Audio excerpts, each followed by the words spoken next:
الحمد لله الذي ليس له نذير ولا بشير، والصلاة والسلام على من كان نبيا وآدم بين الماء والطين، وعلى آله الطيبين الطاهرين، وعلى أصحابه شموس الهدى وأقمار اليقين، وعلى أوليائه الصالحين والكاملين أجمعين. أما بعد، فقد قال الله تبارك وتعالى في القرآن العظيم: أعوذ بالله من الشيطان الرجيم، بسم الله الرحمن الرحيم. الأخلاء يومئذ بعضهم لبعض عدو إلا المتقين. صدق الله العظيم. وقال النبي صلى الله عليه وسلم: الذين إذا رؤوا ذكر الله، أو كما قال عليه الصلاة والتسليم. قال الله تبارك وتعالى في شأن حبيبه تعظيما وتكريما ومخبرا وآمرا: إن الله وملائكته يصلون على النبي يا أيها الذين آمنوا صلوا عليه وسلموا تسليما. اللهم صل على سيدنا ومولانا محمد النبي الأمي الحبيب الأعلى القدر العظيم الجاه، وعلى آله وصحبه وبارك وسلم. معزز و مکرم بزرگان دین، ملت اسلامیہ کے نوجوانوں، میرے پیارے عزیز بچوں، السلام علیکم ورحمۃ اللہ تعالی وبرکاتہ۔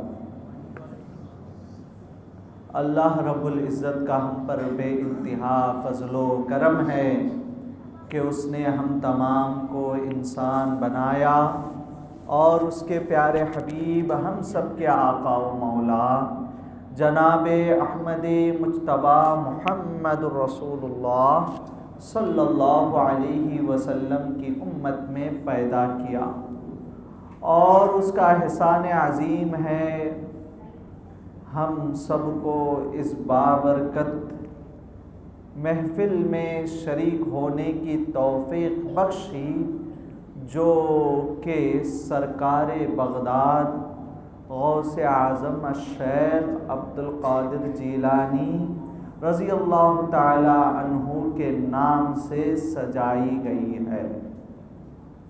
الحمدللہ، اللہ کا احسان عظیم ہے، ہر سال کے طرح اس سال بھی مسلسل 11 دن اس مسجد میں بیانات جاری ہیں۔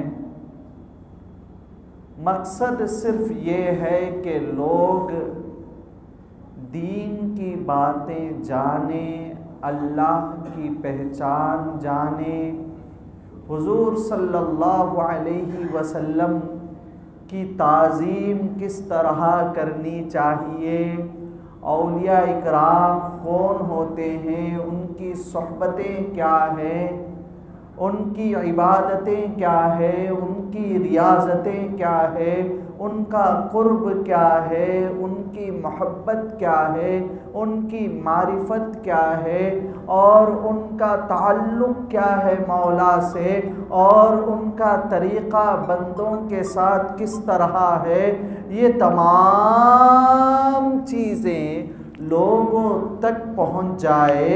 یہی ایک مقصد ہے کہ لوگ یہ تمام باتوں کو پہچان لے، اسی لیے یہ محافلیں جاری ہے، اسی لیے یہ محفلیں جاری ہیں، تاکہ ہمیں اپنے بزرگان دین کے تعلق سے باتیں پتہ چلے کہ یہ کون تھے، ان کے رتبے کیا تھے، ان کے مقامات کیا تھے، کیوں یہ اس دنیا میں تشریف لائے، کیوں آئے اولیاء اکرام، اللہ نے کیوں ولیوں کو پیدا کیا۔ جب نبوت کا سلسلہ جاری تھا تو محمد الرسول اللہ تک اللہ نے ختم کر کے ولیوں کے سلسلے کو جاری کیا۔ کس لیے؟ تاکہ لوگ گمراہیت سے اپنے آپ کو محفوظ رکھے۔ اللہ کے ولی آتے ہیں، لوگوں کو اللہ کی راہ کی طرف لے جاتے ہیں۔ اللہ خود فرماتا ہے مَن يَهْدِ اللَّهُ فَهُوَ الْمُهْتَدِ وَمَن يُضْلِلْ فَلَن تَجِدَ لَهُ وَلِيًّا مُرْشِدًا۔ اللہ جسے چاہتا ہے اسے ہدایت دیتا ہے، اور جسے ہدایت دینا نہیں چاہتا تو اللہ اسے اپنے ولیوں سے دور کر دیتا ہے۔ تو بات سمجھ میں آ گئی، ولیوں سے محبت کرنے والا ہی راہ راست پر ہے، جس کے پاس اولیاء اکرام کا دامن ہے، جو خواجہ پیا سے محبت کرتا ہے، جو حضور غوث اعظم سے محبت کرتا ہے، جو اللہ کے ہر ولی سے محبت کرتا ہے، جو مولا علی سے محبت کرتا ہے، جو حضور پاک سے محبت کرتا ہے، وہی لوگ ہدایت پر ہے۔ اللہ نے خود فرما دیا مَن يَهْدِ اللَّهُ فَهُوَ الْمُهْتَدِ، اللہ جسے چاہتا ہے ہدایت دیتا ہے۔ آگے اللہ نے ہدایت دینے کا ذریعہ بتا دیا، میری ہدایت کیسے ملتی بھی بتا دیتا ہوں، کیونکہ جاننا چاہیے نا، اللہ جسے چاہتا ہے ہدایت دے دیتا ہے۔ جب بات بتا دیا تو ہمیں سمجھ میں نہیں آتی کس کے پاس ہدایت ہے بول کے، معلوم ہونا نا۔ اللہ نے بتا دیا کہ اللہ جسے چاہتا ہے ہدایت سے نوازتا ہے، راہ راست پر رکھ دیتا ہے، اپنے نیک بندوں میں شمار کر دیتا ہے۔ اب ہمیں پتہ چلنا نہیں مولا تو کسے ہدایت دیتا، بتا تو صحیح۔ تو اللہ کہتا ہے ارے میں بتا بھی دیتا ہوں اور پتہ بھی دیتا ہوں، سن لو، جو میرے ولیوں کے ساتھ منسلک رہے گا، جو میرے ولیوں کے دامن کو تھاما رہے گا، اسے ہی ہدایت ملے گی، اسے ہی ہدایت ملے گی۔ وَمَن يُضْلِلْ، پھر آگے ہم نے تو سوال کیا مولا ہدایت کے بارے میں بتا، تو اللہ نے اور واضح کر کے بتا دیا وَمَن يُضْلِلْ، جسے گمراہ کرنا چاہتا ہے تو اس کی زبان کھلتی ہے پیران پیر پر، وہ بکنے لگتا ہے خواجہ پیا پر، وہ بکنے لگتا ہے قادر ولی پر، وہ بکواس کرتا ہے اللہ کے ہر ولی پر، کیونکہ گمراہ ہونا ہے نا، وہ گمراہیت میں ہے، وہ ضلالت میں ہے، کیونکہ اللہ نے فرما دیا وَلِيًّا مُرْشِدًا، میں اسے اپنے ولیوں سے دور کر دیتا ہوں، میرے ولی کا دامن اس کے پاس نہیں ہوتا، راہ راست پر لے جانے والے کوئی ایک رشید رہبر سے میں اسے دور کر دیتا ہوں، اسی لیے وہ گمراہیت میں ہے۔ تو ولیوں کے دامن کو تھامنے والے، غوث اعظم کو ماننے والے، غوث اعظم سے محبت کرنے والے ہدایت یافتہ لوگ ہیں۔ کون ہے ہم؟ ہدایت یافتہ لوگ ہیں۔ ارے کیا کمال کی بات، کوئی باپ کے مرنے کے بعد اپنے باپ کا نام اپنے نام کے ساتھ نہیں لگاتا۔ 900 سال بیت گئے، زمانہ بیت گیا، سرکار بغداد دنیا میں آئے، ظاہری زندگی کر کے وصال پا کر پردہ کر کے قبر انور میں آپ تشریف فرما ہے۔ 900 سال بیت گئے، آج بھی ان کے چاہنے والے نام میں کچھ لگائے یا نہ لگائے قادری ضرور لگاتے ہیں۔ قادری ضرور، ارے مزے سے لگاتے ہیں۔ نام پوچھے تو کیا بولتے ہیں؟ قادری۔ نام کیا ہے؟ رضوان قادری۔ نام کیا ہے؟ رحمان قادری۔ نام کیا ہے؟ یونس قادری۔ نام کیا ہے؟ محمد قادری۔ ارے قادری کیا بات، تیرا خاندان کیا؟ قادری مطلب کیوں لگایا ہے؟ کیا بات ہے؟ کیوں یہ نام کو اپنے نام سے جوڑ کے رکھا ہے؟ کیا وجہ ہے؟ تو کہتا ہے رے پیران پیر کا جو احسان ہے، ان کے احسان پر یہ نام سے نام جوڑ کے رکھنا بھی ایک احسان ہے۔ میں نام سے نام جوڑ لیا تو ان کی عزت یا ان کی توقیر میں کوئی بلندی ہو جائیں گی کر کے نہیں، میں نام سے نام اس لیے جوڑ رکھا ہوں تاکہ میں نیک بن جاؤں، میری جو ڈوبی ہوئی نیا ہے وہ کنارے آ جائے، میری دنیا بھی سنور جائے، میری آخرت بھی بن جائے، اس لیے میں قادری لگاتا ہوں۔ جو قادری ہیں شرم نہیں کرنا، بولنا، نام پوچھے تو پورا عبد الرحمن قادری، سید رضوان قادری، عبد القادر قادری، جو ہے نام کے ساتھ ملا کے بولیے۔ یہ فخر کی بات ہے، سوچنے کی بات ہے نا۔ کوئی اپنے خاندان کا نام بھی نہیں رکھتا، ایک زمانے کے بعد بھول جاتے، چھوڑ دیتے، لیکن یہ قادری قیامت تک لوگ رکھیں گے۔ کیوں؟ غوث پاک کا احسان ہے۔ حضور غوث پاک فرماتے ہیں جو میرا نام لیوا ہے، جو میرا نام لیتا ہے وہ بغیر توبہ کے نہیں مرتا، وہ بغیر توبہ کے نہیں مرتا۔ جو میرا نام لیوا ہے اس پر قبر کا عذاب نہیں ہوتا۔ کتنا بڑا اعلان ہے، کتنا بڑا اعلان ہے۔ یہ اعلان اللہ نے آپ کو فرمایا کہ آپ اعلان کرو۔ ہم سب جانتے ہیں، ہمیشہ سنتے ہیں، سرکار بغداد آپ تمام چلہ کشی کے بعد آپ فرماتے ہیں کہ درست علما حتی صرت قطبا، ارے میں اس وقت تک علم حاصل کیا کہ میں قطب بن گیا۔ تو اتنا بڑا مقام پا لیے، حضور غوث پاک ماں پیٹ ولی ہیں، اتنے بڑے ولی ہونے کے بعد بھی اللہ نے حکم دیا کہ اے عبد القادر جاؤ اب لوگوں کو واعظ کرو، لوگوں کو نصیحتیں دو، لوگوں کو نصیحتیں دو۔ حضور غوث پاک ایک مرتبہ آپ کے فرزند، آپ کہتے ہیں آپ بہت بڑے عالم ہو کے آتے، حضور غوث اعظم کے فرزند بہت بڑے عالم ہو کے آتے، بہت کچھ پڑھ کے آتے۔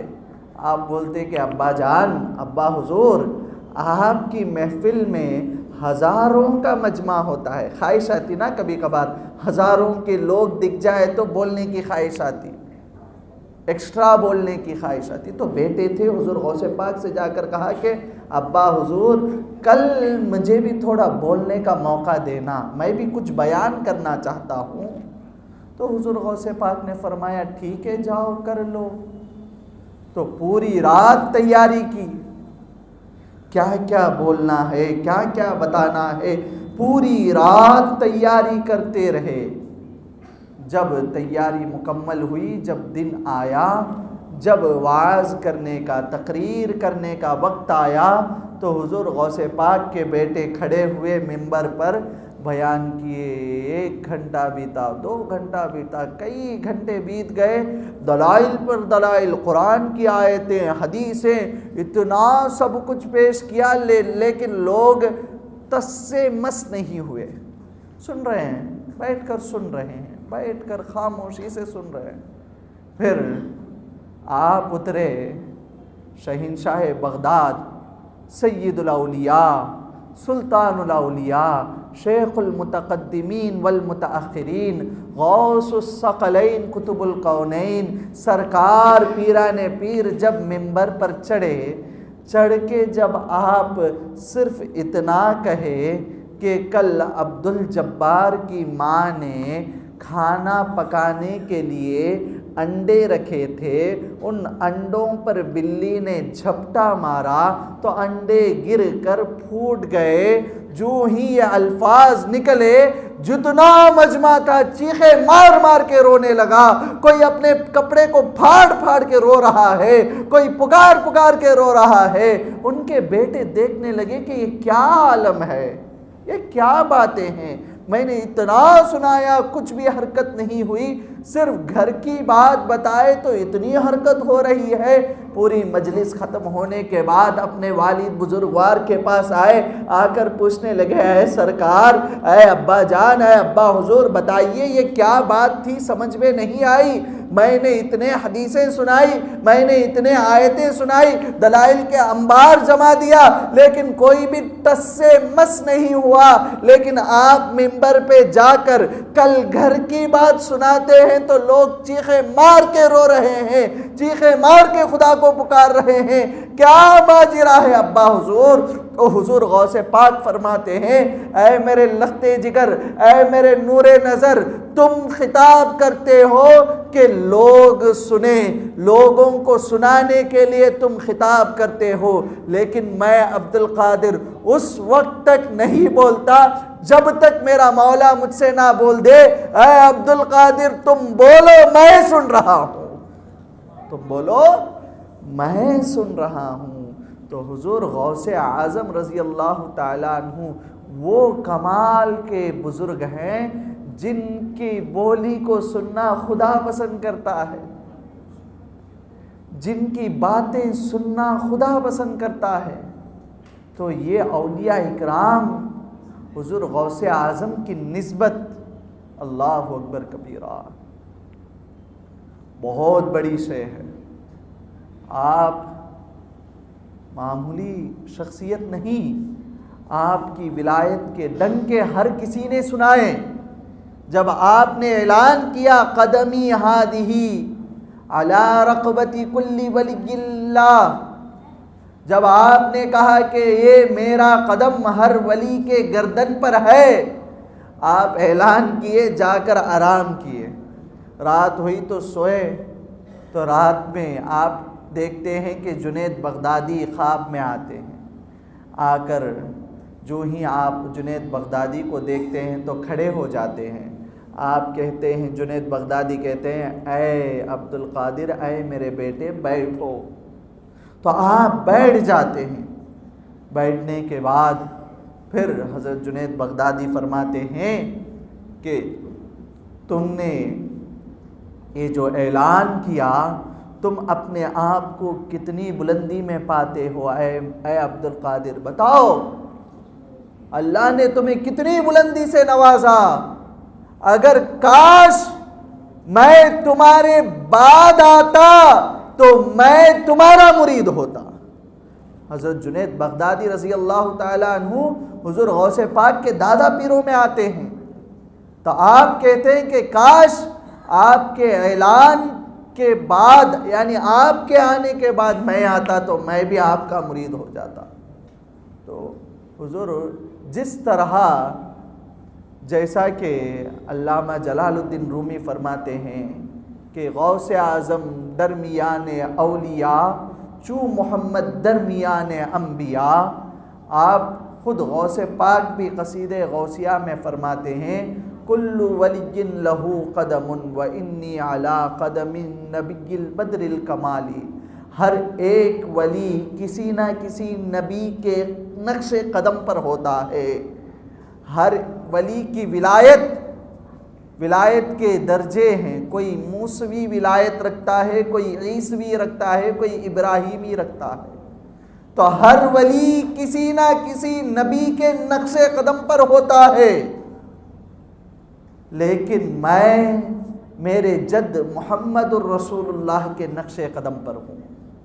تو اسی کا ذکر علامہ رومی کہتے ہیں کہ غوث اعظم درمیان اولیاء، حضور غوث اعظم کا مقام اولیاء کے اندر وہ ہے جو محمد الرسول اللہ کا مقام انبیاء کے اندر ہے۔ تو جس طرح حضور صلی اللہ علیہ وسلم کے اخلاق کریمہ تھے، اسی طرح آپ کے بھی تھے۔ جس طرح حضور صلی اللہ علیہ وسلم ان کی چوکٹ پر آنے والے کو کبھی بھی خالی ہاتھ نہیں بھیجتے تھے، اسی طرح پیران پیر کا کردار بھی تھا۔ آپ کیا کرتے تھے؟ جب آپ کے پاس پیسے آتے تو جا کر نان بھائی کو دے کر کہتے یہ پیسے رکھو، اگر کوئی بھوکا آئے تو اسے ان پیسوں سے کھلا دو، اس سے پیسہ نہیں لینا۔ اسی طرح کشتی والے ملاح کو بھی جا کر دریا کے کنارے میں اس کو بھی جا کر پیسے دے دیتے، کہتے کہ اگر کوئی ضرورت مند آئے اس کے پاس پیسے نہ ہو سفر کرنے کے، اسے تم میرے طرف سے سفر کروا دینا۔ تو اس طرح کرم کرنے والا پیر کہاں ملے گا؟ آج تو پیر منتظر ہے مرید کے تحفوں پر۔ اللہ پاک کرم کرے۔ تو خیر، حضور غوث پاک کے پاس ایک بچہ تھا، بہت ہی کن ذہن، کتنا پڑھائے تو بھی دماغ میں چڑھتا نہیں تھا۔ حضور غوث پاک اس سے بے لوث محبت کرتے۔ آج کون محبت کرتا؟ پڑھے لکھے کو گلے سے لگا لیتے، ان پڑھ کو ہٹا دیتے، یہ ہمارا طریقہ ہے۔ لیکن اللہ کے ولیوں کا طریقہ دیکھیے، جس کو لوگ دور کرتے اسے اپنے گلے سے لگا لیتے۔ حضور غوث پاک اس سے بے پناہ محبت کرتے تھے۔ لوگ آ کر کہتے ہیں کہ یہ تو پڑھتا بھی نہیں، آپ کتنی بار اسے پڑھاتے ہیں، آپ اس سے کتنی محبت کرتے ہیں؟ تو حضور غوث پاک فرماتے ہیں کہ اور چند دن ہی اس سے محبت ہے، اور چند دن ہی اس سے محبت ہے۔ لوگ تو سمجھے نہیں کیا بتا رہے ہیں، سمجھ میں نہیں آئے۔ پھر چند دنوں کے بعد اس بچے کا انتقال ہو جاتا ہے۔ تو اولیاء اکرام ہر ایک شخص سے محبت کرتے تھے۔ حضور غوث اعظم کا کردار با کمال کردار تھا۔ جس طرح حضور صلی اللہ علیہ وسلم کا کردار تھا، اس کا ہو بہو آئینہ غوث اعظم کا کردار ہے۔ جس طرح شاعر کہتا ہے کہ تیرے نبیوں کی جیسی چال ڈھال رے بغدادی سیاح، نبیوں کے طرح آپ کا چلنا اٹھنا بیٹھنا بولنا سب کچھ اس طرح تھا۔ حضور صلی اللہ علیہ وسلم کے اخلاق ہو بہو غوث اعظم کے تھے۔ کسی بھی سائل کو خالی ہاتھ نہیں بھیجتے تھے۔ یہ کرم نوازشیں آپ کی تھی، سب لوگوں پر تھی۔ حضور غوث پاک رضی اللہ تعالی عنہ کے پاس ایک عورت آتی ہے کہ آ کر کہتی کہ اے پیران پیر، یہ میرا بچہ آپ کے حوالے کرتی ہوں، اسے بھی آپ اپنی طرح بنانا۔ دے کر چلی گئی۔ پھر کئی دنوں کے بعد اپنے بچے کو ملنے آئی۔ جب بچے کو کھاتا ہوا دیکھا تو سوکھی روٹی دال کے ساتھ ڈبو ڈبو کے کھا رہا ہے، بڑا ہی کمزور حالت پر ہو گیا۔ پھر پیران پیر کے پاس آ کر دیکھی تو آپ مرغی کھا رہے ہیں، آپ عالیشان غذا کھا رہے ہیں۔ تو ماں کا دل تڑپ ہوا، پوچھنے لگی اے شیخ عبد القادر، آپ اتنا عمدہ کھاتے ہیں، میرے بچے کو آپ سوکھی روٹی کھلا رہے ہیں، آپ نے میرے بچے کے ساتھ یہ کیا کیا؟ تو حضور غوث پاک نے فرمایا اے مائی رکو ابھی۔ آپ نے ان ہڈیوں کو جما کر ہاتھ رکھ کے قم بِإِذْنِ اللہ کہا تو وہ ہڈیاں جمع ہو کر پھر سے مرغی زندہ ہو گئی۔ تو عورت دیکھی، پھر غوث پاک نے فرمایا اگر تو اپنے بیٹے کو ایسا بنانا چاہتی ہے تو سوکھی روٹی کھانی پڑے گی اسے۔ تو وہ عورت چلے گئی خاموش ہو کر۔ تو حضور غوث پاک کی تربیت میں بھی کتنا کمال تھا۔ اور آپ کے اخلاق کریمہ بچوں سے اتنی محبت. مورخین فرماتے ہیں کہ محلے میں بچے کھیل رہے تھے. جب کھیل رہے تو حضور غوث اعظم کا وہاں سے گزر ہوا تو ایک چھوٹے سے بچے نے حضور غوث پاک کو بلایا، اے حضرت تھوڑا ادھر آئیے. تو آپ اس بچے کے پاس گئے تو کہنے لگا کہ اب ہم سب کھیل رہے ہیں، اب کھیلنے کے لیے میری باری آ رہی ہے، جس طرح بچوں کی باری آتی کھیلنے میں. تو کہنے لگا اب میری باری ہے. تو آپ یہ 2 دینار پکڑیے، مجھے مٹھائی چاہیے، آپ بازار سے جا کر مٹھائی خرید کر لائیے، تب تک میں میری باری کھیل لیتا ہوں. حضور غوث پاک ولیوں کے سردار. تو آپ اس بچے سے وہ 2 پیسے، وہ 2 دینار لیتے ہیں. لے کر جب نکلتے ہیں تو آپ کے مریدین و غلام کہتے ہیں کہ حضور سرکار ہمیں دے دو، ہم لے کے آتے. غوث پاک کہتے ہیں نہیں، اس بچے نے مجھے دیا تھا، میں ہی لے کے آؤں گا. تو اس طرح بچوں سے محبت کرنے والے میرے پیران پیر ہیں. میں یہ سب باتیں کیوں سنا رہا ہوں؟ تاکہ ہم بھی محبت کرنے والے بن جائیں. قادری تو اصل قادری وہی ہے جس کے رگ رگ میں قادری رنگ چڑھ جانا، جس کی زندگی کا ہر پہلو حضور غوث اعظم رضی اللہ تعالی عنہ کے بتائے ہوئے طریقوں پر بدل جانا. نسبت کا کمال یہ ہے. حضور غوث اعظم اتنا بڑا مقام رکھتے ہیں. آپ کہتے ہیں جب مہینہ ہو یا زمانہ ہو، جب بھی اس کی شروعات ہوتی اس سے پہلے میرے پاس آتا ہے، آ کر مجھے ہر چیز بتا کر پھر زمانہ اور مہینے واپس ہوتے. تو ہر شے حضور غوث پاک جانتے ہیں. یہاں تک کہ آپ فرماتے ہیں کہ یہ جو اللہ کی دنیا ہے، یہ جتنی ملکیت ہے، یہ تمام میرے ہاتھ میں رائے کے دانے کے برابر ہے. جس طرح رائے کا دانہ ہاتھ میں رکھ کر دیکھیں گے تو نظر آتا ہے نا، اس طرح دنیا میرے ہاتھوں میں ہے. تو سوچئے ہر مرید پر پیران پیر کی نظر ہوتی ہے. جب غلام یہاں سے پکارتے ہیں تو آقا سن کے ضرور اس کی مدد کرتے ہیں. آپ خود کہتے ہیں اے میرے مرید، تو کبھی بھی غم زدہ مت ہو، تو کبھی بھی خوف زدہ مت ہو، تو بنداس بے خوف اپنی زندگی گزار، کیونکہ تو نے اپنا ہاتھ میرے ہاتھ میں دیا ہے. اللہ نے میرے تحت ہر چیز کو جمع کر دیا. تو پریشان مت ہو، ہر چیز پر میری نظر ہے، ہر شے پر میری نظر ہے.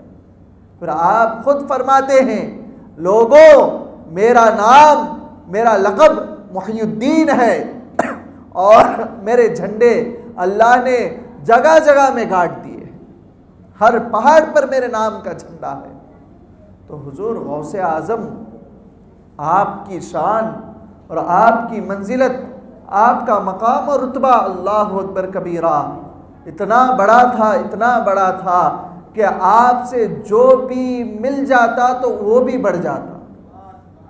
حضور غوث اعظم نے جب اعلان کیا کہ میرا قدم ہر ولی کے گردن پر ہے، تو ہر ایک ولی نے اپنا سر خم کیا.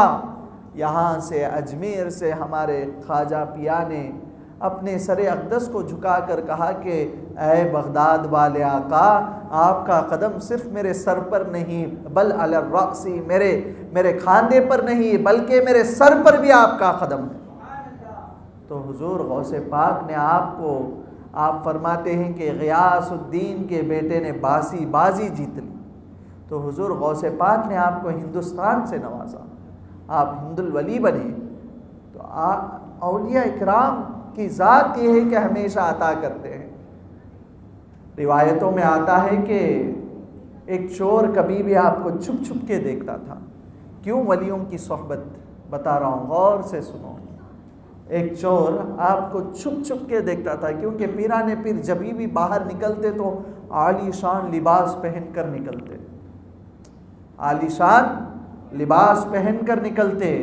تو چور چھپ چھپ کے دیکھتا تھا کہ اتنا عالی شان لباس کوئی بہت بڑے مالدار ہی پہن سکتے ہیں. تو روزانہ دیکھتا تھا. ایک دن اس نے سوچا کہ ان کے گھر میں ڈاکہ ڈالیں گے، ان کے گھر میں ڈاکہ ڈالیں گے۔ یہ سوچ کر اس نے رات کا جب وقت ہوا تو حضور غوث پاک کے گھر کے اندر داخل ہو گیا۔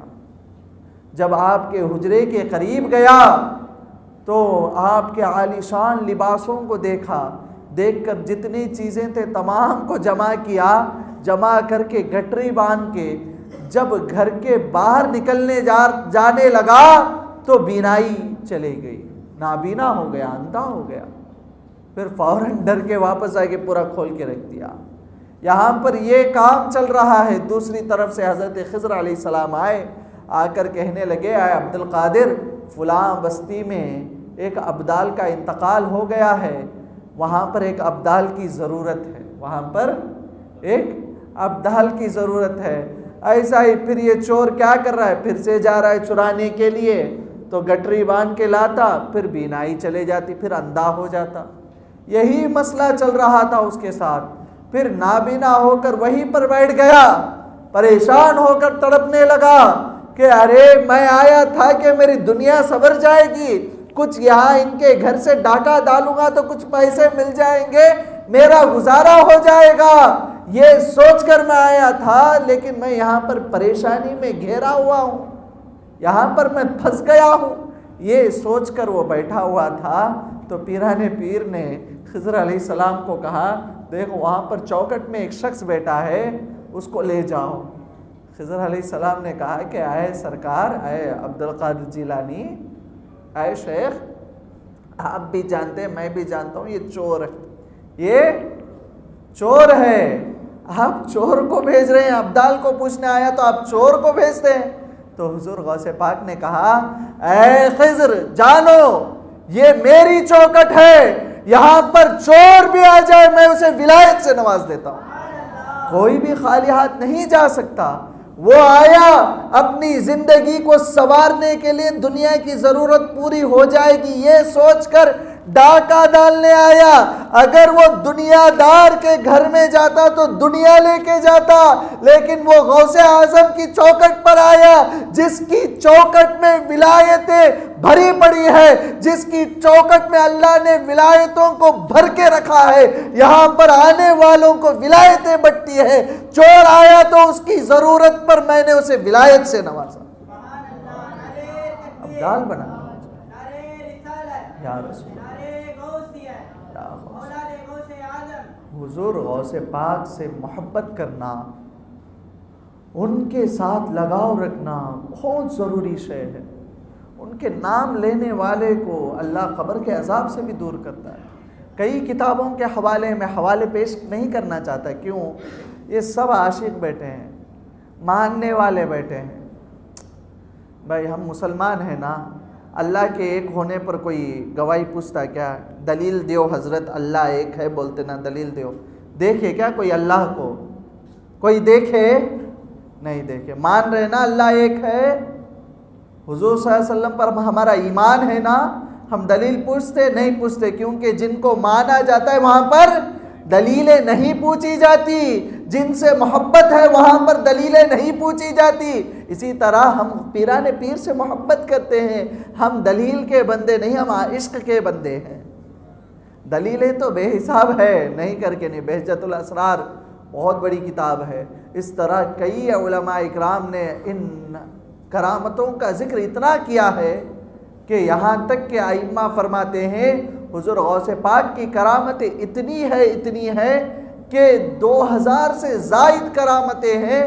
ہم کبھی لکھنے بیٹھتے تو سوچتے اس کو لکھیں یا اس کو لکھیں، اتنی زائد کرامتیں، اور ایک ہی طرح کی کئی کرامتیں ہوتی تھیں، ایک ہی جیسی کئی کرامتیں ہوتی تھیں۔ یہ پیران پیر کی خاصیت ہے۔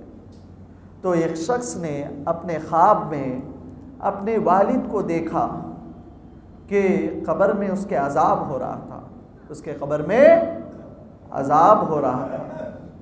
تو وہ دوڑ کر آیا پیران پیر کی چوکٹ پر، اسے پتا ہے روشن ضمیر ہے، ان کے کہنے پر اللہ عذاب دور کر دے گا۔ دوڑ کر آیا، آ کر اے سرکار، میں نے اپنے والد بزرگوار کو خبر میں دیکھا کہ عذاب ہو رہا ہے، ان پر عذاب جاری ہے، آپ کچھ کیجئے نا، آپ کچھ کیجئے کہ ان کا عذاب دور ہو جائے۔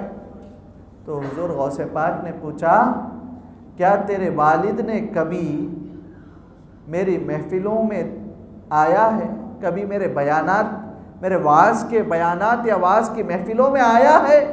تو وہ شخص کہنے لگا نہیں۔ اچھا کیا کبھی تیرے والد نے میرے لنگر میں کھایا ہے؟ نہیں۔ یہاں پر لوگ بھی پوچھتے کہ آپ بولتے نا پیران پیر کو روشن ضمیر، پوری بات جان لیتے، پھر کئی کو پوچھتے ہیں، اس طرح سوال کریں گے۔ ارے غوث پاک وہ پوچھے جو سب جانتے تھے۔ کیوں؟ لنگر کھانے میں آئے گا، کھاتے ہوئے تو 1000 میں کوئی ایک دیکھے گا نا، ہزاروں کا مجمع جہاں پر حضور غوث پاک بیان کرتے تھے، اگر وہاں پر آئے گا تو 1000 میں سے کوئی ایک شخص دیکھے گا نا۔ تو وہ پوچھ رہے ہیں جو لوگ بھی جانتے ہیں، پھر غوث پاک نے نظر ڈال کر کہا جاؤ تمہارے والد کا بیڑا پار ہو گیا۔ تو لوگوں نے پوچھا کیسے؟ تو آپ نے کہا ایک مرتبہ اس نے مجھے دیکھ کر مسکرا کر میرا نام لیا اور کہا کہ واقعی اللہ کے ولی ہیں۔ تو وہ شخص کہتا ہے کہ پھر میں دوسرے دن اپنے ابا کو دیکھا کہ قبر میں اللہ نے ان کی قبر کو جنت کا باغیچہ بنا دیا۔ پھر میرے باپ نے مجھ سے کہا کہ اے میرے بیٹے یاد رکھو کچھ بھی ہو جائے عبد القادر کی چوکھٹ کو نہیں چھوڑنا، کچھ بھی ہو جائے پیران پیر کی چوکھٹ کو نہیں چھوڑنا۔ تو یہ محبتیں یہ لگاؤ، ان سے رکھیں گے تو قبر میں بھی کام آئے گی، دنیا میں بھی کام آئے گی، حشر میں بھی کام آئے گی۔ آپ خود کہتے ہیں مریدی لا تخف اللہ ربی اتانی رفعت نلت ملالی۔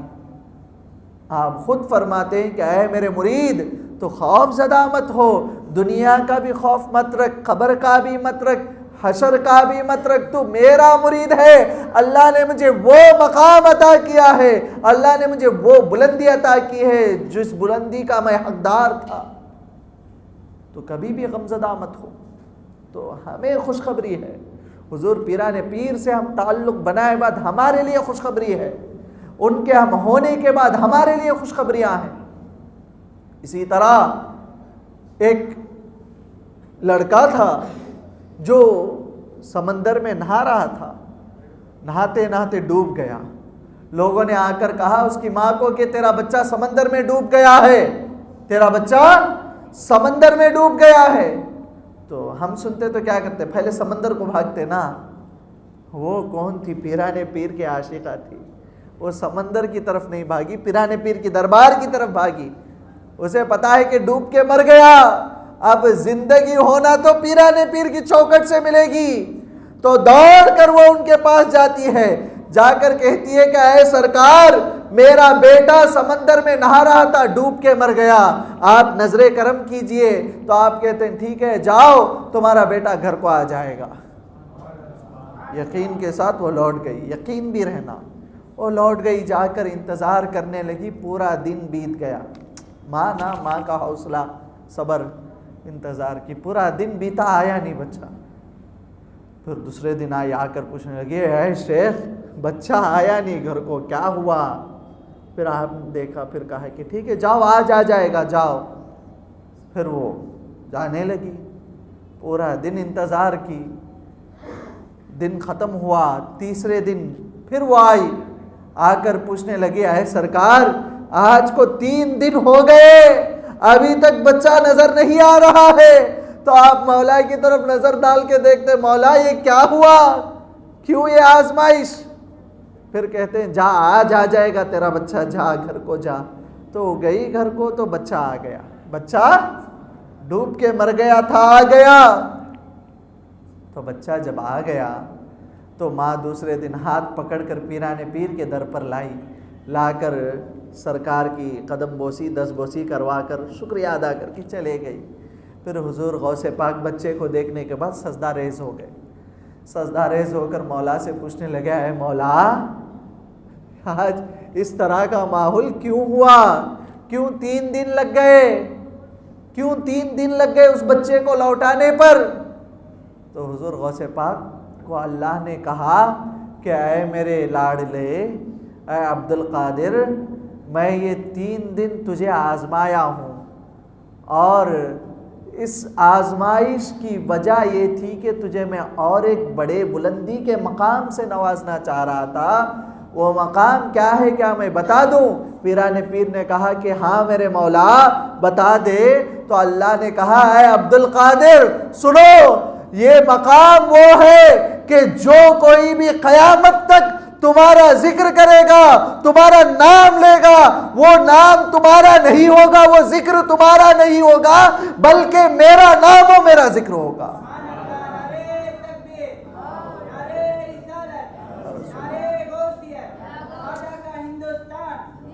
معزز سامعین، حدیث سے ثابت کروں گا، میں حدیث ہونا تو سنا دیتا ہوں. حضرت ایسا بول کے چلے گئے نا، ڈرنے کی ضرورت نہیں. حدیث بھی ہے طبرانی کی، احمد کی، جلد سے بول کے ختم کروں گا کیونکہ اور دیگر باتیں چند باتیں بتانا ہے، وقت بھی قریب ہو گیا ہے. تو حدیث ہے، حضور صلی اللہ علیہ وسلم نے فرمایا کہ بندہ اس وقت تک ایمان کی حقیقت کو نہیں پاتا جب تک وہ اللہ کے لیے کسی سے محبت کر لے، اللہ کے لیے کسی سے ناراض ہو جائے. ناراضی ہو تو اللہ کے لیے ہو، محبت ہو تو اللہ کے لیے ہو. جب اس طرح ہو جاتا ہے، الآن یستحق حقیقت الایمان، اب وہ ایمان کی حقیقت کو پا لیتا ہے، حقیقی ایماندار ہو جاتا ہے. پھر اللہ فرماتا ہے وَأَحِبَّائِي وَأَوْلِيَائِي، جب وہ اس طرح ہو جاتا ہے تو میرا محبوب بن جاتا ہے، میرا ولی بن جاتا ہے. جب میرا ولی بن جاتا ہے، جب میرا محبوب ہو جاتا ہے، الذین یذکرون بذکری واذکروا بذکرہم، جب میرا ولی بن جائے، جب میرا محبوب بن جائے تو ان کے ذکر میں میرا ذکر ہے، میرے ذکر میں ان کا ذکر ہے. ایک ولی کا درجہ یہ ہے، جن کی چوکٹ سے ولی بنتے ہیں تو ان کا درجہ سوچیے. اللہ کے رسول نے فرمایا ولی بن جاتا ہے جن کی چوکٹ پر ولایت بٹ رہی ہے، تو سوچئے ان کا درجہ کیا ہوگا. تو حضور غوث پاک کی کرامتیں یہ اللہ کی عطا ہے، یہ اللہ کی خاص عطا و کرم ہے. ایک مرتبہ ایک عیسائی اور ایک مسلمان کا جھگڑا ہوا. عیسیٰ علیہ السلام نے کئی مردوں کو زندہ کیا ہے. مسلمان سے پوچھنے لگے، وہ عیسائی پوچھنے لگا تمہارے نبی نے بھی کسی مردے کو زندہ کیا؟ حضور نے تو کئی مردوں کو تو زندہ کیا ہے، کئی دلائل ہیں، لیکن وہ بیچارہ نہیں جانتا تھا. جیسے آج کل ہم ہیں، ہم تو فاتحہ دلاتے، نیاز کرتے، درگاہ جاتے، ہر چیز کرتے ہیں، لیکن ہمیں دلائل نہیں معلوم، علم نہیں ہے. علم پرانے لوگ تھے، جو پچھلے لوگ تھے، جن کے پاس علم بھی تھا، ادب بھی تھا. کیا تھا؟ علم بھی تھا، ادب بھی تھا. اس کے بعد آنے والوں کے پاس علم ختم ہو گیا لیکن ادب والے تھے. علم ختم ہو گیا تھا، ادب کرتے تھے. اولیاء اکرام کا ادب کرنا، کئی کو کرنا معلوم نہیں، ہمارے بڑے کرتے تھے، اس وجہ سے مار کھا گئے. جو بڑے تھے ان کے پاس علم تھا، پتا تھا کہ کس لیے ادب کرنا، کس لیے خواجہ پیا کے دربار پہ جانا، کس لیے یا غوث المدد کہنا، کس لیے غوث اعظم کے دربار پر جانا، کس لیے اولیاء اکرام کے درگاہوں پر جانا، نیاز کس لیے دلانا. یہ تمام چیزوں کے جتنے معاملات اہل سنت ہے، سب کا علم بھی تھا، ادب بھی تھا. اس کے بعد ایک زمانہ آیا جن کے پاس علم ختم ہو گیا، صرف ادب تھا. جب لوگ پوچھتے کہ فاتحہ کیوں دلاتے، معلوم نہیں، ہمارے بڑے دلاتے تھے، ہم دلاتے ہیں. درگاہ کو کیوں جاتے، ہمارے بڑے جاتے تھے، ہم جاتے ہیں. اس طرح ادب سے کیوں کرتے، یہ شرک ہو جا، ہمارے بڑے کرتے تھے، ہم کرتے ہیں. تو کیا ہوا کہ علم ختم ہو کر صرف ادب رہنے سے کیا ہوا، سنیت میں توڑ پیدا ہو گئی کہ کئی بھولے بھالے سنی اہل السنہ و جماعت کو چھوڑ کر چلے گئے. کئی گمراہ لوگوں نے ان کو اس جماعت سے کھینچ لیا ڈرا کے کہ بدعت ہے، شرک ہے، فلاں ہے بول کر. اگر علم ہوتا تو یہ مسئلہ نہیں آتا تھا، یہ مسئلہ نہیں آتا تھا. کیوں میں بتا رہا ہوں؟ علم لازم ہے، علم لازم ہے. جس کے پاس علم ہو ادب نہ ہو وہ بھی جاہل ہے، وہ الگ بات ہے. علم ہو کر ادب نہ کرے انہیں بھی جاہل ہے. اور جس کے پاس ادب ہے، علم نہیں ہے، ان قریب وہ ادب بھی ختم ہو جائے گا اس کے اندر سے. کئی ہمارے بھولے بھالے سنی نکل گئے نا باہر، کیوں؟ علم نہیں تھا۔ تو اللہ کرم کرے تو پیران پیر کی نظر ان دونوں پر پڑی۔ عیسائی پوچھ رہا ہے مسلمان سے، ہمارے نبی نے کئی مردوں کو زندہ کیا ہے، کیا تمہارے نبی نے بھی کئی مردوں کو زندہ کیا ہے؟ تو بتاؤ۔ دیکھو تمہارے قرآن میں ہی دلیل ہے، عیسیٰ علیہ السلام مردوں کو زندہ کرتے تھے، کوڑ کے بیمار والے کو شفا کر دیتے تھے، نابینا کو شفا کر دیتے تھے۔ تمہارے قرآن میں ہمارے نبی کا ذکر ہے، اچھا تمہارے نبی کا ذکر کرو، بتاؤ کیا تمہارے نبی کسی مردے کو زندہ کیے کیا؟ اس کو نہیں پتا تھا، وہ خاموش رہا۔ تو حضور غوث پاک کے کانوں میں جب یہ بات آئی تو حضور غوث پاک گئے، جا کر کہنے لگے، اے شخص تو پوچھتا ہے، اے عیسائی تو پوچھتا ہے کیا میرے نبی نے کسی مردے کو زندہ کیا تھا؟ تو کیا پوچھ رہا ہے؟ تو کیا سوال کرتا ہے؟ نبی کی بات تو بہت دور، ان کے غلاموں کے غلاموں کے غلاموں کے غلاموں میں سے میں ہوں۔ آ میرے ساتھ، چل قبرستان کے اندر، تو جس بھی قبر کو انگلی دکھا کر بتائے گا میں عبد القادر اس کو زندہ کروں گا۔ تو وہ بھی گیا، وہ جا کر کیا کیا؟ بہت پرانی قبر جس کو اس کے دادا نے بھی نہیں دیکھا تھا، وہ سوچا کہ اس کو اٹھائیں گے۔ تو حضور غوث پاک کو کہنے لگا، اس قبر میں سے اس کو اٹھاؤ، اس کو زندہ کرو۔ تو حضور غوث اعظم نے حکم کیا، قم باذن اللہ، آپ کی زبان سے الفاظ نکلے تو قبر چیرتے ہوئے، وہ ایک عیسائی کی قبر تھی، وہ نکل کر باہر آ کر کہنے لگی کہ میں بنی اسرائیل کے قوم میں سے تھی، اللہ کا کرم دیکھیے، اللہ نے آپ کے ہاتھوں سے مجھے واپس زندگی دی، پھر مجھے کلمہ حضور کا پڑھنے کی توفیق بھی دی، یہ کہہ کر وہ واپس چلے۔ آپ حضور غوث پاک خود فرماتے ہیں، اگر میں اپنے راز کو کسی مردے میں ڈال دوں تو اللہ اس مردے کو زندہ کر دیتا ہے۔ تو یہ کمال تھا، یہ کمال تھا پیران پیر کا۔ 12 برس کی کشتی، حضور غوث پاک جاتے ہیں دریائے دجلہ کے قریب، دیکھتے ہیں کہ ایک بڑھیا بیٹھ کر رو رہی ہے، وہ بھی مسلمان نہیں تھی، وہ بھی عیسائی تھی، بیٹھ کر روتی ہے۔ یہ کمال ہوتا ہے۔ میں نے جس طرح کہا تھا کہ حضور کے ہو بہو آئینہ تھے غوث پاک، یہی ہے۔ ہم اپنے روئے تو بھی دیکھتے نہیں، باپ رو رہا ہے رونے دو، ماں رو رہی ہے رونے دو، بہن روتی ہے تو رونے دو، کوئی بھی کیا بھی کر لے ہمیں کچھ بھی نہیں ہوتا، ہمارے دل سخت ہو گئے۔ پیران پیر کے محبت کرنے والوں کا دل ایسا نہیں ہونا چاہیے۔ حضور غوث پاک دریائے دجلہ کے قریب سے جب جاتے ہیں، جا کر دیکھتے ہیں کہ ایک بوڑھی عورت رو رہی ہے، تو آپ جا کر پوچھتے ہیں کہ اے مائی کیا ہوا، بتاؤ کیوں تم روتی ہو، کیا مسئلہ ہوا؟ تو کہنے لگی، مسئلہ تو ایسا ہوا ہے کہ اگر میں بتاؤں تو بھی کوئی میری مدد نہیں کر سکتا، کوئی اس مسئلے کا حل نہیں کر سکتا۔ ارے بتاؤ تو صحیح کیا مسئلہ ہوا ہے، کہ کس وجہ سے رو رہی ہو؟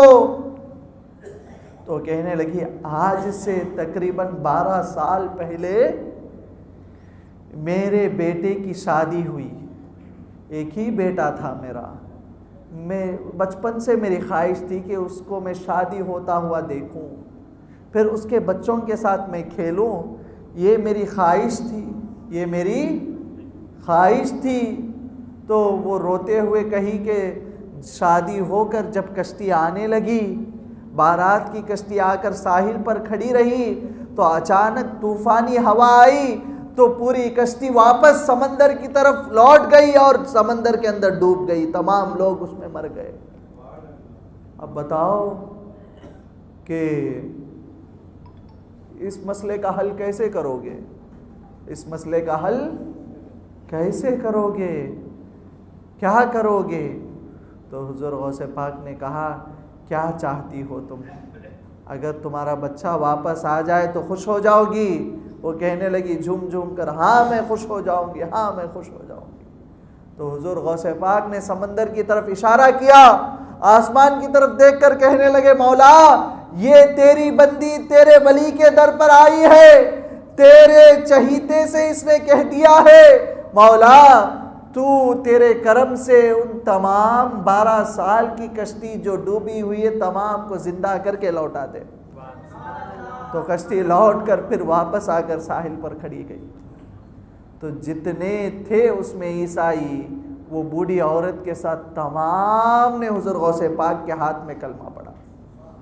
دیکھو یہ ایک بات ہے، کمال کی بات کیا ہے، 12 سال ہو گئے مر کے، سمندر کے اندر ڈوب گئی کشتی، مچھیوں نے تو کھا لیا ہوگا ان کو، پھر وہ مچھیوں میں کئی مچھلیاں تو مر گئی ہوگی نا، لیکن اللہ کبھی بھی اپنے ولی کی بات کو پورے کرے بغیر نہیں رہتا۔ حدیث ہے، بخاری و مسلم شریف کی حدیث ہے، اگر میرا ولی کسی چیز کی قسم اٹھا لے تو میں اسے پورا کیے بغیر نہیں رہتا ہوں۔ اللہ خود کہتا ہے،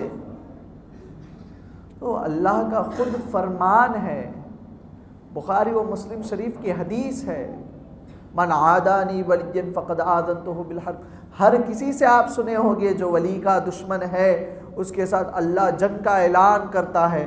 اب جنگ کا اعلان تو اس کی مرضی ہے نا، کب چاہے تب کرے، کسی کو دنیا میں ہی ہو جاتا ہے، کسی کو قبر کے اندر ہوتا ہے، کوئی حشر میں دیکھتا ہے کیا مسئلہ ہو گیا نا، کاش میں دنیا میں مان لیتا تو آج میری جان بچ جاتی، ہر کوئی دیکھے گا۔ تو خیر بات یہ بتا رہا تھا، حضور غوث اعظم کا دامن بہت بڑی شے ہے۔ اللہ اکبر، یہ دامن کہاں پہ کام آئے گا؟ اللہ فرماتے ہیں الاخلاء یومئذ بعضهم لبعض عدو۔ قیامت کا دن ہم سب جانتے ہیں، سنتے ہیں، ہمیشہ ہم جانتے ہیں قیامت کا دن نہ تو باپ بیٹے کا ہوگا، نہ تو ماں بیٹے کی ہوگی، نہ اولاد کسی ماں باپ کا ہوگا، نہ تو بھائی بھائی کے ہوں گے، نہ تو رشتہ دار کے ہوں گے۔ ہر کوئی اپنے ایک دوسرے سے دور ہوتا ہوا نظر آئے گا، کوئی ایک دوسرے کی مدد نہیں کرے گا۔ دنیا میں اتنا تعلق تھا، قیامت میں بالکل ختم۔ اللہ فرماتا ہے الاخلاء یومئذ بعضهم لبعض عدو۔ یہ جتنے رشتے ہیں قیامت کے دن ایک دوسرے کے دشمن بن جائیں گے، ایک دوسرے کے دشمن بن جائیں گے، الا المتقین، سوائے اولیاء اکرام متقین کے، سوائے متقین کے۔ متقین کون ہے؟ الا ان اولیاء اللہ لا خوف علیہم ولا هم يحزنون الذین آمنوا وکانوا یتقون۔ خبردار، بے شک جو میرا ولی ہوتا ہے نہ تو اسے کسی چیز کا خوف ہے نہ ہی کسی چیز کا غم ہے۔ کیوں آئے مولا، یہ کمال کیوں ملا انہیں؟ الذین آمنوا وکانوا یتقون، کیونکہ لوگ ایمان لائے اور مجھ سے ڈرتے رہے۔ تو متقین کا تفسیر، متقین کون ہے؟ قرآن کی آیت سے ہی قرآن کی تفسیر ہو گئی، اللہ کے ولی متقین ہے۔ تو ان کا دامن ہمیں قیامت میں بھی کام آئے گا، ہمیں قیامت میں بھی کام آئے گا۔ تو حضور غوث پاک کا نام ہم اپنے نام کے ساتھ لگاتے ہیں، قادری بول کے لگاتے ہیں، تو اس کا خیال رکھیں، ہمیشہ ہر وقت اس کا خیال رکھیں۔ ہماری نسبت اتنے بڑی چوکٹ سے ہے کہ جن چوکٹ کے ذرات کا کمال بھی بہت بڑا ہے۔ کتابوں میں آتا ہے کہ ایک شخص بہت مریض ہو گیا تھا، تڑپ رہا تھا، لوگوں نے سمجھا کہ اس کا وقت قریب آ گیا، سمجھ کر پیران پیر کی چوکٹ پر لے آ گئے، یہ سوچ کر کہ مرے تو پیران پیر کے در پہ مر جائے یہ کافی ہے، یہ سوچ کر غوث پاک کی چوکٹ پر لائے۔ حضور غوث پاک نے پوچھا کہ بتاؤ کیا ہوا؟ تو پیران پیر سے لوگ کہنے لگے کہ اے پیران پیر، ہمیں یہ لگتا ہے حکماء نے، جو حکیم تھے وہ بھی ہاتھ اٹھا دیے، ڈاکٹرز نے، طبیبوں نے ہاتھ اٹھا دیا کہ نہیں ہم کچھ نہیں کر سکتے، تو ہم نے سوچا کہ شاید اس کا آخر وقت آ گیا، یہ سوچ کر آپ کی چوکٹ پر لائے کہ آخری وقت ہو تو آپ کی چوکٹ میں ختم ہو جائے تو کمال ہے نا، تو اسی لیے آپ کی چوکٹ پر لے گئے۔ تو حضور غوث پاک نے ان کو قریب کیا اور زمین سے کچھ ذرات اٹھا کر اس کے منہ میں ڈالے، ڈال کے اٹھا کر بٹھایا تو ایسا لگا کہ اس کو نئی زندگی مل گئی، پوری بیماری ختم ہو گئی۔ تو لوگوں نے پوچھا کہ اے پیران پیر، یہ کیا تھا؟ یہ آپ نے ان کے منہ کے اندر کیا ڈالا؟ حضور غوث پاک فرماتے ہیں اے لوگو سنو، میں نے اس کے منہ کے اندر کیا ڈالا آپ پوچھتے ہو تو سنو، میں کچھ اور نہیں ڈالا، یہ وہ ذرات ہے جہاں میرے مدرسے کے بچے چلتے ہیں ان کے پیروں سے جو ذرات لگتے ہیں وہ ذرات ہے، ان ذرات کو اٹھا کر میں نے اس مریض کے منہ میں ڈالا تو اللہ نے اس ذرات کے برکت سے اسے زندگی دے دی۔ بغداد کے ذرات کا کمال دیکھو، ارے جس ذرات پر پیران پیر کے پاس پڑھنے والے بچے چلے تو وہ ذرات وہ ذرات کیا بن جائے؟ خاک شفا بن جائے۔ جس پر پیران پیر کے طلبہ پڑھے تو وہ ذرات خاک شفا بن جائے، جس پر پیران پیر کے طلبہ چلے وہ ذرات خاک شفا بن جائے۔ جن پر حضور غوث پاک کے قدم آ جائے تو سمجھو اس کا مقام کیا ہوگا۔ ارے کیا سمجھنا ہے، جس پر پیران پیر کا قدم آ جائے تو وہ تو اللہ کا ولی بن گیا نا۔ حضور پیران پیر کا قدم یہ سٹیمپ ہے، مہر ہے، ولایت کی مہر، ولایت کی مہر ہے۔ حضور پیران پیر کا قدم یہ ولایت کی مہر ہے۔ حضور سرکار بغداد دیکھو، ان کے نام سے ہم نیاز کرتے۔ آخر میں بات بول کے ختم کر دیتا ہوں، لوگوں کو ہمیشہ مسئلہ کیوں نیاز کرتے، کیوں کھلاتے پلاتے، خواہ حدیث میں ہے کیا، وہاں ہے کیا، یہاں ہے، حدیث میں ہے۔ سنو، حضور صلی اللہ علیہ وسلم کے پاس ایک صحابی آتے، آ کے پوچھتے یا رسول اللہ ای الاسلام خیر، اسلام کا بہتر طریقہ کیا ہے بتائے۔ تو حضور پاک صلی اللہ علیہ وسلم کے پاس صحابی آ کر سوال کیے، کیا سوال کیے؟ اسلام کا بہتر طریقہ بتائیے۔ تو حضور پاک کے پاس سوال کیے اسلام کا بہتر طریقہ۔ حضور نے نہ تو انہیں نماز کا کہا، نہ تو قرآن کا کہا، نہ تو حج کا کہا، نہ تو عمرہ کا کہا، نہ تو ذکر و اذکار کا کہا، کیونکہ حضور جانتے ہیں کہ سوال کرنے والا نمازی ہے، سوال کرنے والا متقی ہے، ذکر و اذکار کرنے والا ہے، یہ کچھ اور سوال کر رہا ہے۔ حضور اس کی دل کی بات جان گئے۔ تو حضور نے کہا تم پوچھتے ہو اسلام کا بہتر طریقہ کیا ہے؟ جس طریقے کو دیکھ کر ہر کوئی محبت کرنے لگ جائے وہ پوچھ رہے ہیں۔ وہ بھائی نمازی کو ہر کوئی یاد نہیں رکھتا، کھلانے والے کو یاد رکھتا نا۔ بہت شدت کی بھوک تھی، فلاں شخص نے مجھے کھلایا، تو یہی سوال تھا اس صحابی کا۔ تو حضور نے فرمایا تم اسلام کا بہتر طریقہ پوچھتے ہو تو سنو، تطعم الطعام و افشاء السلام، لوگوں کو کھانا کھلاؤ اور سلام عام کرو۔ کیا کرو؟ کھانا کھلاؤ اور سلام عام کرو۔ حدیث کے الفاظ ہیں، حضور فرماتے ہیں کہ اسلام کا بہتر طریقہ کھانا کھلانا۔ تو 11ویں کی محفل میں، 11ویں کی مجلس میں کیا ہوتا ہے؟ کھانا ہی تو کھلاتے ہیں، وہ بھی ایسا ویسا نہیں، بڑا عمدہ کھانا کھلاتے ہیں، بریانی کھلاتے ہیں جس سے خوش ہو جاتی طبیعت، کھلاتے نا۔ ابھی کیا یہ کہاں سے بدعت ہو گیا؟ بھائی بریانی بدعت ہے، بریانی کا کھلانا بدعت نہیں۔ بریانی کیوں؟ حضور کے زمانے میں نہیں تھی بریانی، تمہارے نکاح کی مجلس میں بھی بریانی کھلائے تو بولنے والوں کو بول رہا ہوں، فلاں کہتے نا کہ یہ بدعت وہ بدعت، ان کو بولتا ہوں تمہارے گھر کے ولیمے کی دعوت میں بریانی پکتی نہیں، وہ بھی بدعت ہی نہیں پکانا۔ کیا کھلانا؟ کھجور کھلاؤ، کھجور۔ آنے والا سب گالی دے کے جائے گا، اتنا پیسہ رکھو، اتنے کنجوس والے کام کرتا ہے، کھجور کھلا کو بھیجے حضرت نے۔ ارے ہم ایسے بے غیرت لوگ ہیں، اللہ کی پناہ، بریانی میں دو ایک ٹکڑا نہ ملے تو مسئلہ کر دیتے، ہم کر دیتے نہیں، ایک پیس نہیں ملی تو ٹچ، جو بلایا اس کے پیس کر دیتے وہیں پہ۔ اللہ کرم کرے، نہیں کرنا چاہیے، اللہ نہیں کرنا چاہیے۔ جو آپ کے حق کا ہے، آپ کا ایک ایک لقمہ آپ کھائیں گے۔ ہمارا ایمان ہے نا کہ میرا لقمہ کوئی اور کھا سکتا نہیں، کھا سکتا، ایمان ہے نہیں۔ پھر کیوں جھگڑتے جا کے شادیوں میں جا کر بلا کو بے عزت کر ڈالے حضرت؟ کیوں بھائی سمجھتے؟ تمہارا بھائی ہے وہ بلانے والا، تمہارا اپنا ہے، اپنا سوچ کے بلایا ہے تو سمجھو وہاں پہ جا کے عزتیں مت ٹٹولو، اس کا ساتھ دو، اس کا یہ اسلام سکھاتا سو تمہیں. ہاں بات کیا تھی؟ بدعت کے نعرے لگاتے ہیں. ان کے گھر میں جو بریانی پکتی وہ بھی بدعت ہے. لیکن سنو بات یہ بتا رہا تھا کہ عمدہ اعلیٰ ترین کھانا کھلاتے ہیں ہم. حضور نے فرمایا اسلام کا بہتر طریقہ کھانا کھلانا، تو ہم کھانے میں جو سب سے عمدہ ہے وہ کھلاتے ہیں. تو یہ کہاں سے بدعت ہوا؟ یہ تو عین سنت ہوا. تو بولنا کہ 11ویں کرنا سنت ہے، لیبل خالی بدلا سو نام. تو میں جس طرح ولیمے کو ریسپشن کر کے نام لگا کے کھلائے نہیں، پوچھے تو ولیمے کا کھانا کھلانا سنت حضرت، تو ریسپشن ولیمہ لیبل لگا نہیں. اسی طرح 11ویں بول کے لیبل لگا ہے، اس کے اندر کیا ہے؟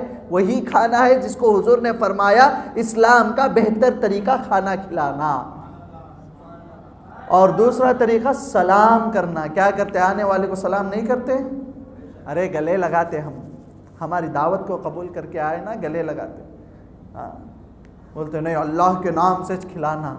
تو میں کھلاؤ اللہ کے نام سے، کون کون کھاتا دیکھیں گے. کسی کو بلاؤ، کسی اور کو نہیں، تمہارے رشتہ داروں کو بلاؤ فون کر کے، تمہارے چچروں کو ممیروں کو بلاؤ، کل ہمارے گھر میں اللہ کے نام کے کھانے ہیں، آ کے کھاؤ. وہ بولے گا ارے تیرے جیسے 1000 کو میں کھلاؤں گا، اللہ کے نام کا آ جا. لیکن کمال کی بات دیکھو، کوئی فون کر کے بولے حضرت 11ویں کی دعوت ہے. ماشاء اللہ کب ہے؟ بولو حضرت آج رات کو 11ویں کی دعوت. ضرور آتا ہوں با. خوشی سے جاتے ہم. کیا خوشی سے جاتے؟ کیوں؟ یہاں پر کچھ اور بات ہے، وہاں پر کچھ اور بات ہے. سمجھ میں آئی بات؟ تو سنت ہے کھانا کھلانا اور محبت عام کرنا. حضور صلی اللہ علیہ وسلم سے پوچھا گیا یا رسول اللہ اگر کسی کے دل میں جگہ بنانا ہو تو کیا کرنا؟ تو حضور صلی اللہ علیہ وسلم نے فرمایا دل کا راستہ پیٹ سے ہوتا ہے. تو مطلب کیا؟ کچھ کھلاؤ گے تو محبت کرنے لگیں گے. سادی سیدھی مثال، بچے بیٹھے ہیں نا یہاں پہ، کیا سمجھ میں آتا؟ کیوں آتے ہیں؟ ختم ہوئے بات کچھ دیتے مسجد میں، بچوں کو کچھ کھلاتے، محبت میں آ گئے. یہ محبت میں آ گئے. یہ کمال کی بات، بڑے ہونے کے بعد ان کو بہت کچھ ملے گا، وہ الگ بات ہے. کھلانے سے محبت بڑھتی. حضور صلی اللہ علیہ وسلم نے فرمایا ہم اپنے لوگوں کو 11ویں کے نام سے کھلا کر محبتیں بانٹ رہے. تو محبتیں بانٹنا کیا شرک ہوا؟ بدعت ہوا؟ خام خان کے چوچلے ہیں، ضرورت ہی نہیں. وَإِذَا خَاطَبَكُمُ الْجَاهِلُونَ قَالُوا سَلَامًا. بولنا جاہلوں سے بحث نہیں کرتے. ہمیں اللہ نے فرمایا سلام کر کے نکل جاؤ. یہ سلام مطلب کیا؟ بحث نہیں کرنا بول کے سلام ہے سو.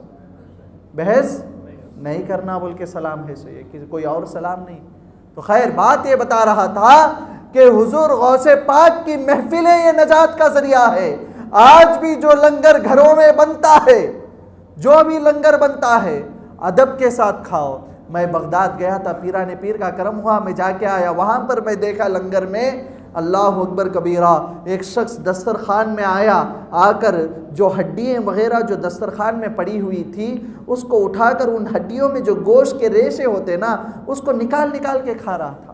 وہ بہت ہی عالی شان کپڑے پہن کے آیا تھا، وہ کوٹ سوٹ میں آئے. تو میں پوچھنے لگا اس کو عربی میں، ارے کھانا اتنا سارا ہے نا، کیوں یہ کھاتے ہو؟ تو وہ کہنے لگا کہ پیران پیر کا لنگر ہے، یہ بھی چھوڑنا ہم گوارا نہیں کرتے. تو کتنے ادب کرنے والے لوگ ہیں دیکھیے. تو جاؤ تو ادب کے ساتھ بیٹھو دسترخوان میں، تو ادب کے ساتھ. تو آخر میں قصید غوثیہ کے بارے میں چند باتیں بتاتا ہوں. قصید غوثیہ، اس کا ورد اپنے گھروں میں جاری کرو، اس کا ورد جاری کرو. ارے جس کو اولاد نہیں اس کے لیے آیا ہے. ائمہ فرماتے ہیں بزرگان دین، جس کو اولاد نہیں 40 پر ایک دن 41 ڈیز روزانہ 41 ٹائمز قصید غوثیہ پانی میں دم کر کے پلائے، 40 پر ایکویں دن میں اللہ ضرور اس کے گھر میں خوشخبری لا دے گا. تو یہ کمال ہے قصید غوثیہ کا. اگر کسی کے پاس رزق کی تنگی ہے تو وہ روزانہ قصید غوثیہ پڑھے، اللہ پاک اس کے برکت سے اسے رزق دے گا. اگر کوئی بیمار ہے تو اس کے لیے 11 مرتبہ قصید غوثیہ پانی میں دم کر کے پلا دے، اللہ اسے شفا کر دے گا. قصیدہ غوثیہ کا بہت کمال ہے، بہت کمال ہے۔ حضرت فرید الدین گنج شکر رحمۃ اللہ علیہ کے بیٹے، ان کے خاندان میں سے آپ فرماتے ہیں کہ ایک مرتبہ میں دریا کے قریب گیا تھا تو وہاں پر ایک شخص بیٹھ کر دریا کے لہروں کو انگلی بتاتا ہے تو لہریں اوپر اٹھتی ہے، نیچے کرتا ہے تو نیچے گر جاتی ہے۔ میں دیکھ کر حیران ہوا، مجھے یہ کیا چل رہا ہے ماجرا سمجھ میں نہیں آیا۔ کوئی ایک شخص بیٹھا ہے، کچھ پڑھتا ہے، انگلی کا اشارہ کرتا تو لہریں اڑ جاتی، انگلی کا اشارہ نیچے کرتا تو نیچے پڑ جاتی۔ تو میں نے وہ پورا ہونے کے بعد اس کے کان میں جا کر پوچھا کہ یہ کیا کمال دکھا رہے تھے، کیا پڑھ رہے تھے؟ تو وہ میرے کان میں کہنے لگا یہ کوئی اور ورد و ذکر نہیں، یہ میں قصیدہ غوثیہ کے الفاظ پڑھ کے جب میں سمندر کو اشارہ کرتا تو سمندر کی لہریں ان الفاظ کو سن کر جھومنے لگ جاتی اور اوپر اٹھنے لگ جاتی، پھر جب میں انگلی نیچے کرتا تو نیچے ہو جاتی۔ تو سوچئے قصیدہ غوثیہ کا کمال کیا، میرے غوث پاک کی زبان سے نکلی ہوئی چیز ہے وہ، غوث پاک کے زبان، اور شیخ عبد القادر جیلانی کے زبان سے نکلا نہیں۔ اللہ فرماتا ہے، بخاری شریف کی حدیث ہے، حدیث قدسی، اسی کے یہ الفاظ ہیں، کنت لسانہ التی یتکلم بہا، میں ان کی زبان بن جاتا ہوں جس سے وہ بولتے ہیں۔ تو قصیدہ غوثیہ حضور غوث پاک کی زبان سے ہی نکلے، لیکن وہ اللہ نے کہا، وہ اللہ نے کہا، اسی لیے اس میں کمال ہے۔ ہر ایک ضرورت مند اپنے گھروں میں قصیدہ غوثیہ پڑھے اور اپنی ضرورتوں کو مانگے اور یہ تمام چیزیں پوری ہوگی۔ اور صلاۃ غوثیہ، اس کو صلاۃ حاجت بھی کہتے ہیں۔ تو صلاۃ غوثیہ 2 رکعت نماز مغرب کے بعد انشاءاللہ 11ویں تاریخ کو، یا کبھی بھی ضرورت پڑے تو اس نماز کو یاد رکھ لیں، 2 رکعت نماز مغرب کے بعد ہر رکعت میں سورہ فاتحہ کے بعد 11 مرتبہ سورہ اخلاص قل هو اللہ احد کا سورہ 2 رکعت اسی طرح پڑھیں گے۔ پڑھ کے سلام پھیرنے کے بعد حضور صلی اللہ علیہ وسلم پر درود پڑھے، درود پڑھنے کے بعد کھڑے ہو جائے اور بغداد کی طرف 11 قدم آگے بڑھائے، 11 قدم چلے، یعنی بغداد کی طرف، جیسا کہ یہ قبلہ ہے، قبلے کے بالکل رائٹ سائڈ میں مدینہ ہے، تھوڑا رائٹ پلٹیں گے تو بغداد ہے، تھوڑا رائٹ پلٹیں گے تو بغداد ہے۔ بغداد کی طرف 11 قدم 11 بار یا شیخ عبد القادر جیلانی شیئا للہ، حضور غوث پاک کا نام لے کر 11 قدم آگے بڑھائے، جو ضرورت ہے کھڑ کے مانگے، اللہ ضرور اس کی ضرورت کو پورا کرے گا۔ تو یہ بہت بہترین وظائف ہے، تو اس پر عمل کرے، اس پر عمل کرے۔ بس میں یہ بولوں گا کہ کیا مانگو، حضور غوث پاک کی زیارت مانگو، ان کے اخلاق مانگو، ان کا طریقہ مانگو۔ اصل قادری وہی ہے جو ان کے رنگ میں رنگ جائے، جو ان کے طرح ہو جائے، انہوں نے جس طرح کہا تھا اس طرح عمل کرنے لگ جائے۔ انشاءاللہ پھر کبھی موقع، کل ضرور میں تعلیمات غوث اعظم بتاؤں گا۔ الحمدللہ یہ ہماری مسجد ہے، ہر جمعہ فقیر کا بیان ہوتا ہے۔ انشاءاللہ کل یہاں پر میں تعلیمات غوث اعظم، حضور غوث پاک کے تعلیمات کیا ہے وہ بتاؤں گا۔ تو خیر آپ تمام آ جائیے، انشاءاللہ 12:50 کو بیان شروع ہوگا، آپ تمام آئیے۔ حضور غوث پاک کے تعلیمات کیا ہے اس پر چند باتیں بتاؤں گا۔ اللہ پاک سننے اور کہنے سے زیادہ عمل کی توفیق عطا فرمائے۔ بس بات یہ بتانا تھا کہ نسبت غوث اعظم دنیا میں بھی ہمیں فائدہ مند ہے، قبر میں بھی اور حشر میں بھی۔ تو خیر وآخر دعوانا ان الحمدللہ رب العالمین۔ السلام علیکم ورحمۃ اللہ۔